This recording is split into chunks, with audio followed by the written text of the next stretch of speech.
Every decade, it seems like there's a new bunch of reptiles that are more popular than they were the decade before. So, what are the 5 most popular reptiles going to be in 10 years? Today, let's go over the top 5 most popular reptiles of the 2030s. My name's Adam, this is Diamond, you're watching Wiccan's Wicked Reptiles. Stick around.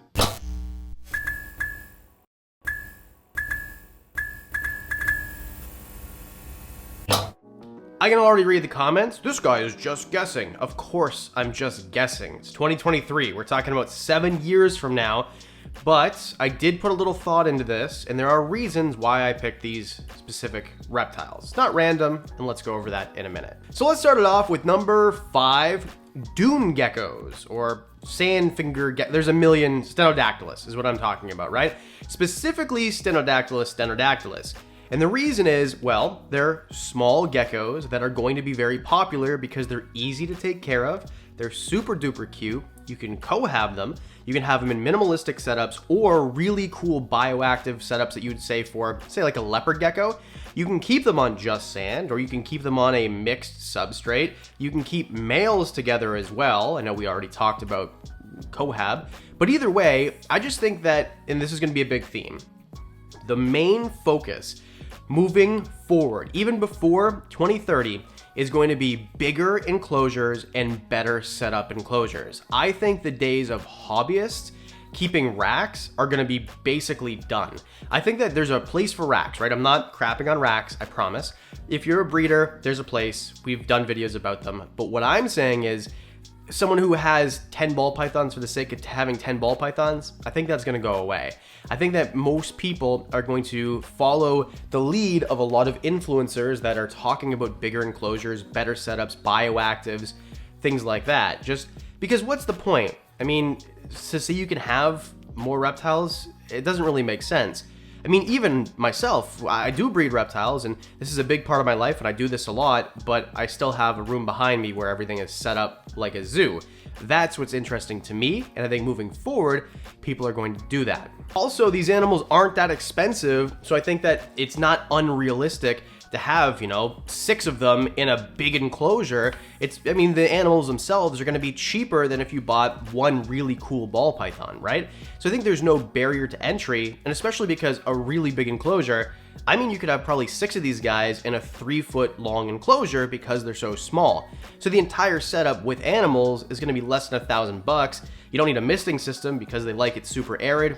Feeding them is going to cost you $3 or $4 a week. Change the light bulbs. It's super duper easy. These are easy animals to keep. I think that they're going to jump up in popularity, and I'm kind of confident it's probably going to happen before 2030. Number 4, something that was popular, now kind of isn't, is going to gain popularity again, chameleons. Here's why. Chameleons are fragile. They're more difficult to take care of than ball pythons, corn snakes, leopard geckos, whatever. But just because chameleons are fragile does not mean that they don't make great pets. The problem is, if you are going to treat a chameleon like you treat a corn snake, it's not going to do well. Corn snakes could go through a nuclear blast and still be alive. This is obviously hyperbole. Don't nuke your corn snake. The point is, you need extra care for things. For example, let's use Jackson's chameleons, which are my favorite chameleon, or one of anyway. They're from Kenya. They come from mountainous regions. They need a crazy drop in temperature and spike in humidity every night. If you do not give them this, they will die a slow death, and you won't even really realize it's happening until one day your Triceratops is on the ground in the morning, dead. So these are very delicate animals in comparison to everything else. That's what I'm getting at. But what I said earlier is people are going to put more care into less animals. So if you have more care into less animals, you're going to be able to take care of these chameleons better. You're going to have the fogging system you need. You're going to be able to do the night drop. You're really going to care, because I personally and truly do believe people are going to change. It's not going to be about these big collections. It's going to be about, look how cool my one enclosure is for my one animal. I think that going forward, you're going to have big, elaborate setups for things like ball pythons that 5 years ago people were keeping in 40-gallon enclosures. Now, of course, anybody who tells you you can keep a ball python, a full-grown ball python, in a 40-gallon enclosure doesn't really know what they're doing and shouldn't be giving advice to anybody. And I think the same thing with chameleon. Yeah, shots fired. I meant exactly what I said. Keep writing in the comment section if you're one of the old guys who keeps doing that. Back to my point. Chameleons, I think people will still take care of them in these screen enclosures for every chameleon, because, and you keep them in too small, like it just doesn't really work a lot of the time.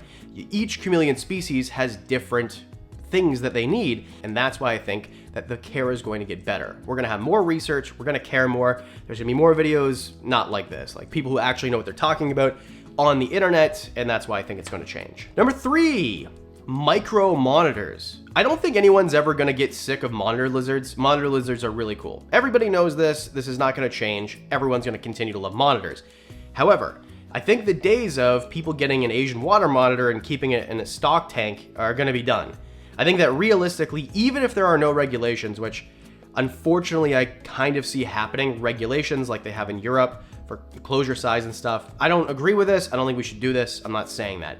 Even if that doesn't happen, which I think it might, I think that monitor lizards are going to continue to be cool, and just people aren't going to be willing to put them in bad enclosures like that anymore. My point is, monitors are cool, and people are going to realize micro monitors are even cooler because you can keep them in really cool enclosures and it doesn't break the bank and it doesn't take too much enclosure space or space in your house for the enclosure. So things like even Ackie monitors, Pilbara rock monitors, things like that, you're gonna find to be more popular over the big monitors that people really aren't taking care of properly right now. Simply because, I mean, you could keep, say, I don't know, a couple of these Ackie monitors in an 8-foot enclosure that people right now keep Asian water monitors in, which is way too small. So if you had the same enclosure size, but then you could have, say, a couple, right? Do your research on how to cohab monitors. I'm not saying just go throw a bunch in there. But if you had a bunch of female, or a few female Ackie monitors in a huge 8-foot by 4-foot enclosure with tons of digging room and basking spots and the whole thing, that's a showstopper. People are gonna love to see that. You're gonna love to see that. So I think that is why we're going to see that more often. That's basically it. I mean, I could beat a dead horse here, but I just think that care is getting better. Care standards are gonna be higher. We're gonna police ourselves into better care standards, and that means the phasing out of big monitors for a lot of people. Now, with that in mind, still keep big monitors if you can. I mean, if you're a Camp Kennan, you have an outdoor enclosure, you have, a 12-foot by 8-foot enclosure, like, that's different, but that's not most of us. Number 2, Angolan pythons. I love Angolan pythons. I think they're super underrated, and I think the reason you don't see more of them is because A, most people don't know what they are, and B, they're too expensive right now. But in 7 years, we're gonna have a lot more generations available because people are starting to breed them a little bit more right now.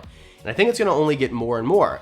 Because Angolan pythons, I mean, they look very similar to ball pythons. They act quite different, but they look the same. The care is sort of similar, being that these guys are from Angola and that surrounding area. So it's hotter, it's drier, these animals are going to climb more. You're gonna find them in things like rock faces out in the wild, where ball pythons, they're more humid loving, so therefore they're not gonna be found in the same type of rocky outcrops most of the time. So with that said, Angolan pythons, they're about the same size as a ball python. I mean, in girth and length, they eat the same. They eat actually better than ball pythons because they don't go on hunger strikes as often. They like it a little bit hotter and drier, which for a lot of people makes a lot of sense. I personally think those enclosures are easier to keep. And just overall, they're really cool. They have a cool scale. They look beaded. They look this very interesting color pattern and coloration. There's not really a lot of morphs of them that I know of at all. I don't know of any Angolan python morphs. Not to say there aren't any, I'm just not aware of them. But I think because of this, you're not gonna have these crazy prices for morphs and, oh, this is a double mocha hot Tim Hortons Sunday hot dog 5,000 Weimaraner, like, you know what I mean? Like all these genes that you don't even really know what they are, like with ball pythons that you find now. I think that you're gonna have Angolan python is an Angolan python is an Angolan python. Instead of them being $900, $1,200, $1,500 like they are now, you're gonna find $200 Angolan pythons in the future. Okay, number 1, cut to the chase, it's garter snakes. I really think garter snakes are gonna pop in popularity.